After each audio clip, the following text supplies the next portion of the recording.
To support teachers in figuring out how to approach this unit, a document has been created with the title Unit Outline: A Possible Approach, United States Constitution.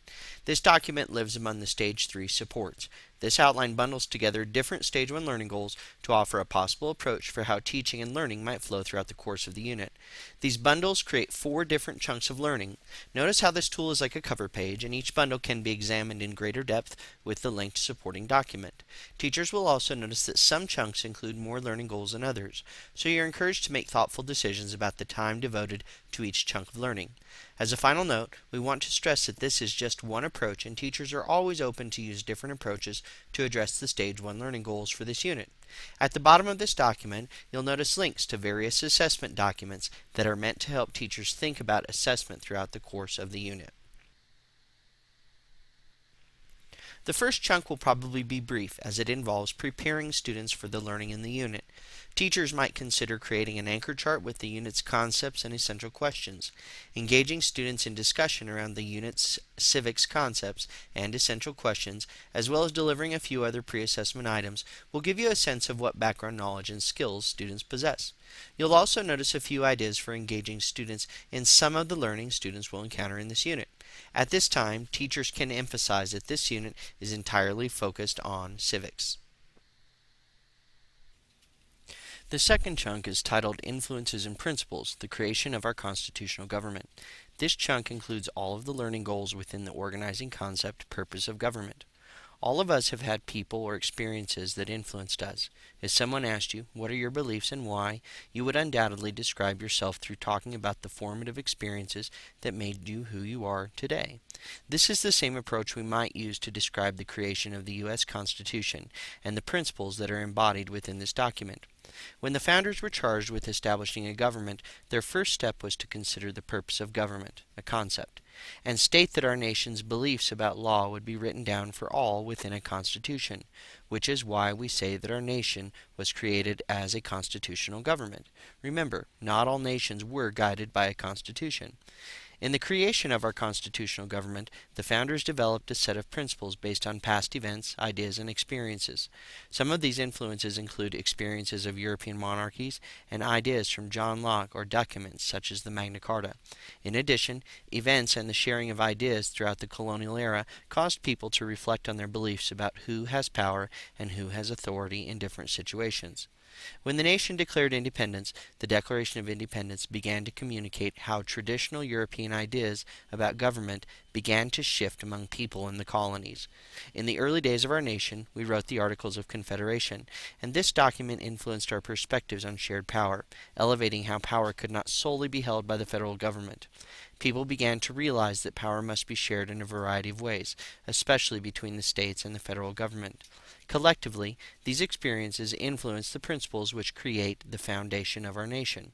Such principles include our beliefs about natural rights or individual rights, our beliefs about self-government that include a social contract among citizens, and citizens offering their consent to be governed by leaders who are part of a direct democracy. Past experiences also elevated principles such as promotion of the common good, justice, and equality. Together, the influences of our past help to establish a set of principles that are embedded and woven into the words and ideas penned within the United States Constitution. For students, this means asking, who are we as a nation? What are our beliefs, and why? As students explore this unit, this set of questions will continue to develop and grow while learning how the words and ideas presented within the United States Constitution play out among members of our government and citizens in our society and nation. The third chunk is titled The Structure and Function of Government and includes all of the learning goals from the organizing concept, Structure and Function of Government. Once students learn about the influences and principles behind the creation of our government, they can begin to examine the Constitution in action. To see how the Constitution plays out within our society, students will look at 2 groups of people, members of the government and citizens within our society and nation. This chunk of learning focuses on the members of our government. First, to understand how the Constitution organizes and guides members of our government, students will explore structure within the creation of 3 branches: legislative, executive, and judicial. And they'll look at the role and function of each branch. To further explore the structure and function of government, students can examine the relationships among each branch and how those relationships are based on limiting powers or keeping any one branch from having too much power. Last, students have the opportunity to see how structure and function applies to different levels of government, federal, state, and local, as they explore federalism. To close the unit, the fourth chunk is titled Rights and Responsibilities of Citizens and incorporates all of the learning goals from the organizing concept of citizenship. To examine how the Constitution plays out within our society, students look at two groups of people, members of government and citizens within society. This chunk takes a look at citizens within our society and nation. U.S. citizens are granted the legal rights which the Constitution promises, and students have the opportunity to learn about those rights identified within constitutional amendments. The first set of rights granted to citizens appeared in our Constitution as the Bill of Rights. Over time, additional individual rights have been added through the inclusion of constitutional amendments. While the application of rights involves citizens living with an awareness of rights guaranteed within the Constitution, citizens have also grown in their recognition and awareness that there are limits to those rights. This includes, over time, a growing understanding and debate of the responsibilities of citizens. The responsibilities of citizens are grounded in civic ideals.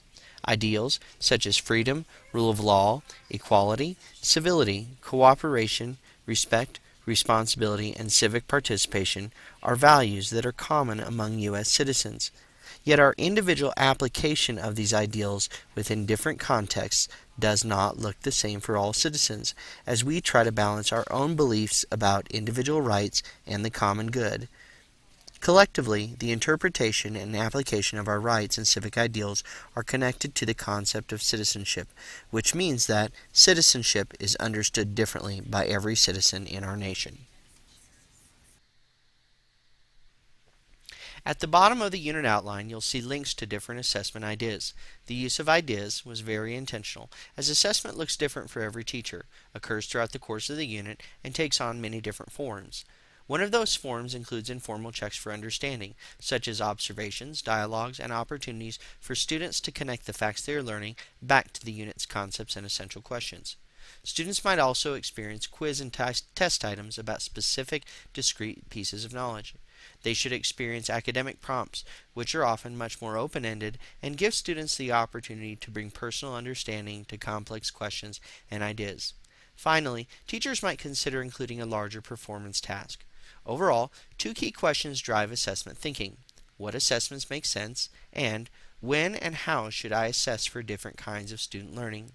In the end, assessment should always be used to understand progress toward learning targets and to determine feedback that students need about their progress towards learning targets. Again, look for the United States Constitution Unit Outline and Possible Approach. If you haven't done so already, join your 5th grade Social Studies group on Jeffco Schoology. To join this group, you'll need the access code listed at the bottom of this slide. This group allows me to share professional opportunities and offer insights or snippets of information about units of study as you progress through the year. Plus, if you have questions about the unit or its goals, you have the opportunity to engage in professional dialogue so you can become more knowledgeable and comfortable with your social studies instruction. Thanks for watching. I hope this has been helpful.